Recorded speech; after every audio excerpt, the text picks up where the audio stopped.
actual installation of standard definition Skybox is relatively straightforward.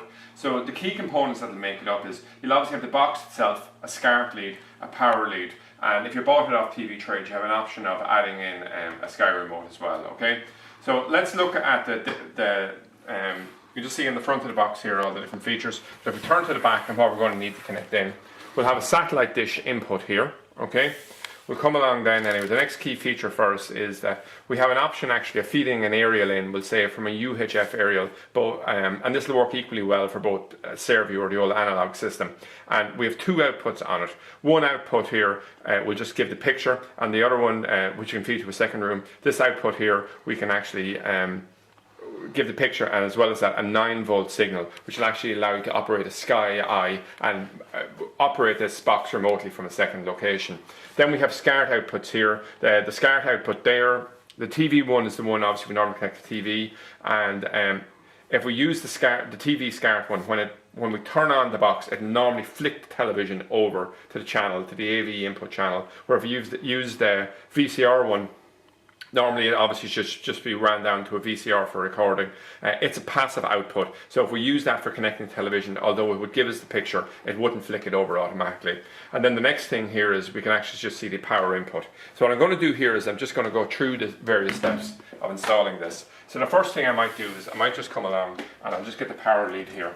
Okay, so I'm just going to grab this power input here, push it in. Next I'm going to grab this SCART lead and input it here.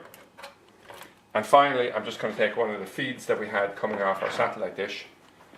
And normally we'll say we'd have a screw-on F connector, and just for the ease of demonstration here, I have a very handy push-on F connector here. Just pushes in there. And what we'll do is we'll just turn the box around here, and we'll see it's in the standby position. So what we'll do here is we can. It'll probably take, probably about 30 seconds or so for this box to be able to turn on. If we want to check is it ready to come on or not, we can actually just come along and press this power button here, and it's not ready to come on. Oh, actually, it just has flicked on there, that's great now. So the next thing we're going to do is, I actually misfollowed my advice there. You can see here, this box is now turned on, the television hasn't flicked over, and that's because I used the VCR output. But if I come down and push it into the TV input here, it'll flick over automatically here, okay? So, if it didn't flick over automatically, you can just use your remote control and use the source button to select the correct input for it, okay? So the next thing then is just go to the services, 4 and 6, and we'll just do a signal test so we can see signal strength, signal quality. You can see that's working quite well. And then we can just go to TV guide here, all channels, and we'll just see a channel list that'll come up here now. So at this point here, you could of course use this box in free-to-air mode, or alternatively we'll say if you're using it with a Sky subscription and you're just getting standard definition as a replacement for an existing box, what you do at that point is you'll simply insert the Sky card into the box, okay?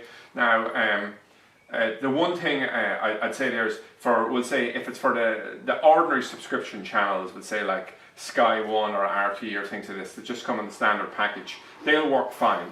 And you don't even need to phone Sky to inform that you change box. But if you have subscription channels such as Sky Sports or Sky Movies, they will not come in. They need to be actually, the box and the card need to be paired together. So you'll need to phone Sky and just pair the thing. And that's normally a relatively quick phone call. So you can just come along here and we'll just select BBC One and Holmes and Rrrmrrrmrrr. And you can see here we're using this in free-to-air mode now. So that's it, a complete overview of how to install a standard definition Skybox.